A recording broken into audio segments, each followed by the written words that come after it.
Hey gang, Tony here, continuing the Halloween countdown. I have my coffee and I have a stack of books that I want to go through with you guys. Now, you know that I created that Halloween calendar, right? Right? Yeah, I did. A whole calendar of September, and pretty soon I'll have one for October as well, where each of the days there's a little activity or something you could do to really like stretch out the season, make it feel like Halloween for months. Well, I thought it might be fun to, every now and then, during the coming couple of months, dip into the calendar, pick one of the activities, and talk about it on video. So the first one I chose to do was, if you notice on the calendar, there are at least 2 different places where it says to either have like some hot apple cider or, you know, a pumpkin latte, and read a scary story or a book. So I thought I would go through my collection of books and things that I like to kind of peruse over the course of the 2 months leading into Halloween. Now, that's kind of like the big thing about the calendar, is that you don't have to follow it specifically, and you use it for inspiration and whatnot. And I may only say to read some scary stories or something twice on the calendar. That doesn't mean you only have to do it twice on the calendar. You guys can do whatever you want. This is your life. I'm just making suggestions, so hopefully we could all really enjoy it. So, what I'm going to do is I'll show you some of the stuff that I look at. One of the first things I like to do is actually dip into my old kids' books. So I have a whole bunch of books from when I was in elementary school, and I like to look at them because they remind me of when I was a kid, and they're still like, they just give you that Halloween feeling better than some other things can because of the age and nostalgia and all that. So one of them is Bumps in the Night. That was one from pretty early on that I got. Let's give you a little view of the inside there. So we have Bumps in the Night, and then another one that I kind of like to look through just because it's fun is the Monster Riddle Puzzle book, a game book. And again, this is, you know, these are silly little books from when I was a kid. I don't spend too much time with them, but just to get that feeling again. Ah, this one was my brother's. There you go. My brother actually played with this one more than I did, it looks like, based on the name being scrawled multiple times. The next 2 are favorites of my childhood, both by James Stevenson. One is called What's Under My Bed. These are just amazing. I love these so much. Just look at that.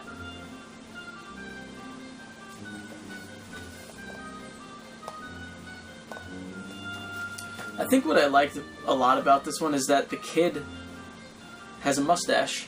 The little child, he seems to have a mustache. So I always thought that was kind of funny. And then the other one, also by James Stevenson, is That Terrible Halloween Night. Grandpa will never forget that terrible Halloween night, neither will you. Read all about it in this funny book. Oh yeah.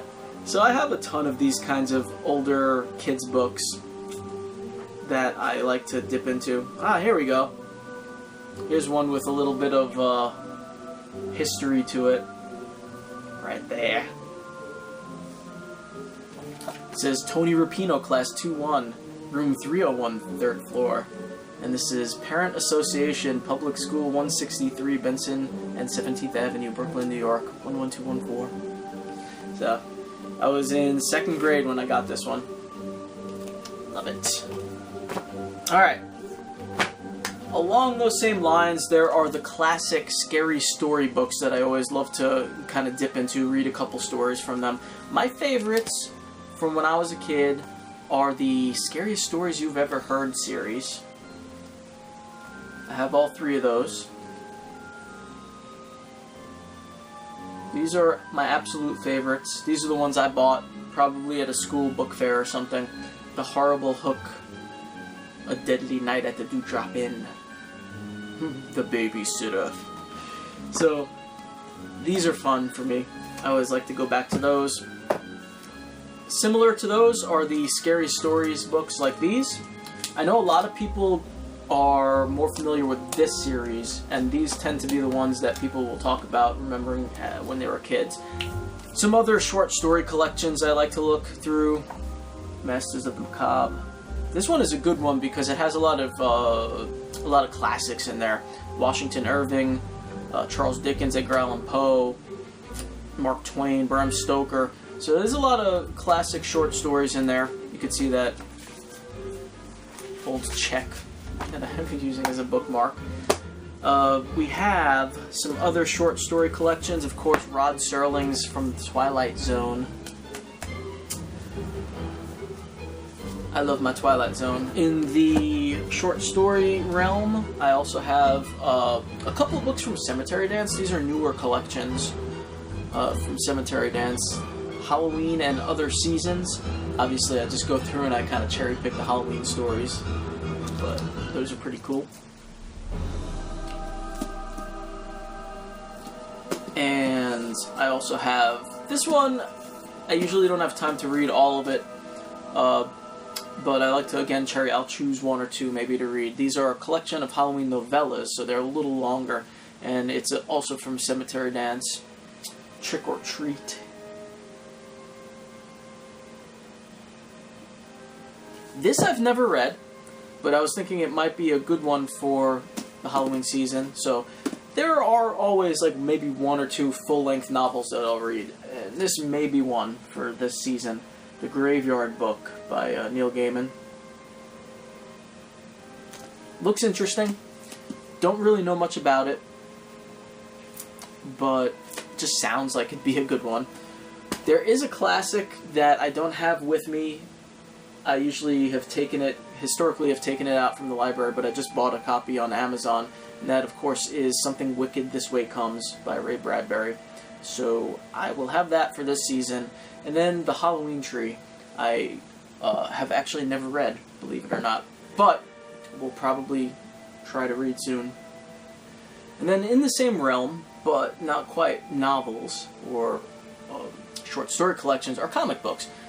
They're quick reads, kind of get you in the feel for the season and everything. I have all sorts of comics. I didn't bring them all over to show you, but a couple of Elvira ones here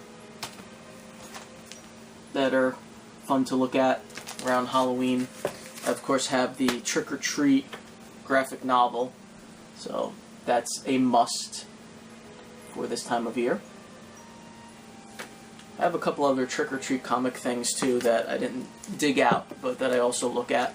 And then after that, the last kind of group or type of book that I like to look at this time of year are, I don't even know how to really, I guess, compilation books or anthology books. I don't know what to call these. So I'm just going to show you, and you can tell me if there's like an actual category for this or not. This is The Ultimate Guide to Haunted Houses. My friend Matt gave me this. Matt Hahn gave me a couple of these that I'm about to show you, actually, including the Graveyard Book, now that I think of it. So this is, something that I'm not going to read from cover to cover, but that I'll kind of just, dip into and sort of look at different areas of, just for the fun of it. Similarly, Horror Movie Freak. It's not something I'm going to read from cover to cover, right, but it's just a very cool book with lots of pictures and talks about all different movies. So it's a good book to flip through. It actually has Night of the Living Dead on DVD attached. So another fun one just to flip through. Another one for flipping through, Zombies, an Illustrated History. So this guy, again, won't read it cover to cover, but I might just dip in, take a look.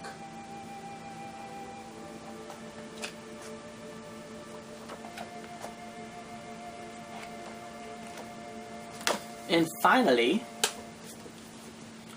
A really cool book. I mean, this is ultra cool. This is called The Horror, comic books the government didn't want you to read. And it's a great book. This one I have read a lot of, like from the beginning. But again, another fun one to kind of dip in, kind of look at some of the amazing illustrations, the cover art that they put in here. It's a lot of excerpts from the comics. So it's just, again, nice, fun, illustrated book. This also has a DVD, actually, in the back. Confidential File, a rare 30-minute TV show that first aired October 9th, 1955, about the evils of comic books and their effects on juvenile delinquency. That sounds really cool. I haven't watched that yet. That is my stack of books. I have more. I have a whole bookshelf worth of stuff that I'll probably end up dipping into, but this time of year, I like to kind of make my little pile of stuff that I know I want to read, so I could grab something from it every night, whatever. If I'm reading through a full book, obviously I'll just have it by the bedside, so I could get my hot apple cider or coffee or pumpkin ale or whatever and have a drink and read. Some illustrations in that one too. So I hope that that helps inspire you to pick up a couple of, if not full novels, some short story collections, maybe some old books from when you were a kid, some comic books or illustrated movie guides or whatever, and have them around during September and October so you could kind of dip in any given night and just get yourself in the mood for Halloween. That's what this is all about, don't forget. Let me know what some of your favorite books are. What do you read during the Halloween season? Breathe deep in the night, everybody. See you soon.